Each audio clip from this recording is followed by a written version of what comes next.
Hey guys, so what's going on? Welcome to another video on my channel, HAIRLICIOUSLY. If you guys are new to the channel, please make sure to subscribe so that you guys are updated on hair loss and hair transplant content, as well as updates on current hair loss treatments in the pipeline. A couple of videos ago, I did an update on Stemsons Therapeutics. They were one of the top biotech companies that look very promising in terms of hair stem cell multiplication research using iPS cells.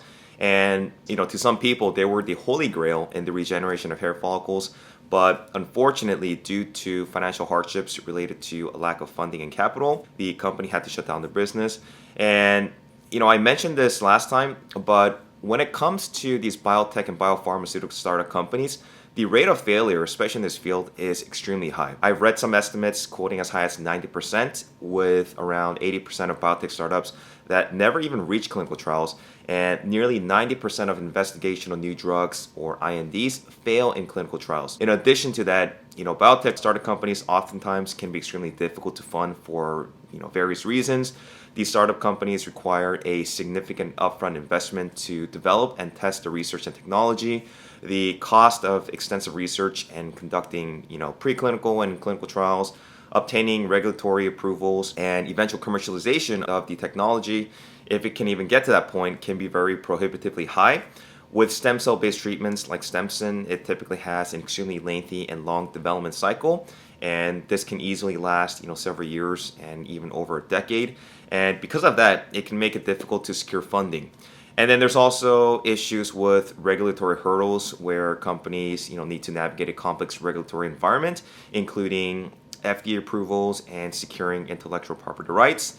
And if you look at, the FDA-approved hair loss treatments that we have available today, particularly for androgenetic alopecia, we only have two. We have finasteride and we have Minoxidil. And these two treatments have been around for decades. Finasteride was FDA approved for treating hair loss in 1997, and Minoxidil was approved in 1988. So this means that, despite the past 30 to 35 years, we still have yet to have an FDA approved treatment for treating hair loss. And this alone just shows how difficult it is for biotech and biopharma companies to go through the clinical trials and eventual FDA approval to commercialize a drug. And this also backs up the estimates that nearly 90% of biotech startups result in failure before or during clinical trials. So the news of Stemsons Therapeutics to me wasn't really as shocking as it was to some people, because I already knew in the back of my mind that the probability of failure was statistically high, but it was, nevertheless rather unfortunate, because I honestly thought they were one of the top biotech companies that have come, a far distance in terms of research with hair stem cell multiplication. On a brighter note, I wanted to give you guys a more uplifting update from the hair loss community.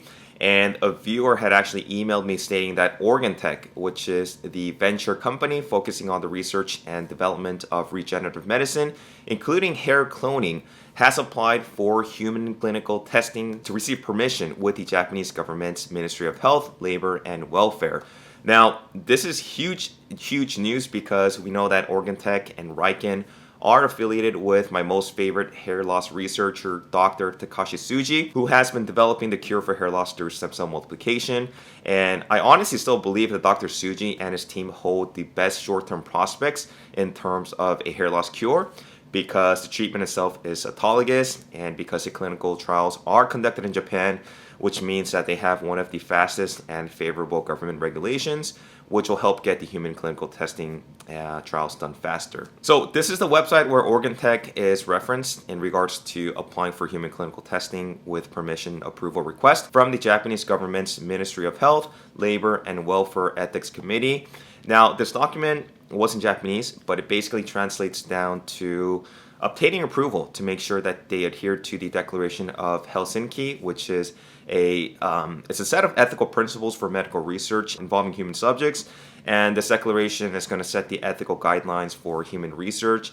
It also covers topics including informed consent, confidentiality, research design, risk assessment, placebos, vulnerable populations, and a bunch of other stuff. So what exactly does this mean? Well, obviously this is good news, because we know that Dr. Tsuji and his team are finally going to begin their human clinical trials for hair stem cell multiplication technology sometime likely in 2025, assuming that the Japanese government is going to give them the green light to proceed.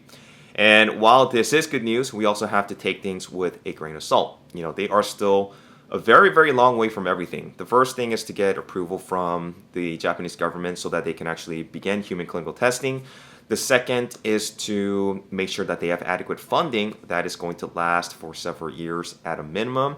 And this is kind of worrying for me because a few years back, OrganTech failed to raise funds in order to mass produce hair follicle seeds, which resulted in suspended operations until Dr. Tsuji had to take over its debt to prevent patent loss. So with any biotech company, there's always the financial stability that needs to be there in order to survive through years and years of clinical testing. Dr. Tsuji and his team also have broken down the research into 3 different generations of hair follicle testing, which involves the conventional regenerated hair follicle organ primordium, as well as the regeneration of hair follicle development related supporting cells. If you guys recall last time, Dr. Tsuji found that stem cells that support the development of hair follicles are missing in some subcutaneous tissues, and even if the hair follicle organ is transplanted, it will not regrow if the support stem cells are missing. And once this is successful, their 3rd generation of seeded hair follicle organ, which was cultured in vivo and differentiated to complete hair follicle regeneration,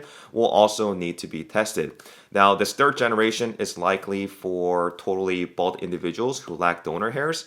And these, treatment clinical trials are all broken down into, with the 1st generation treatment hopefully starting in 2025, 2nd generation after 2026, and the last generation after 2027.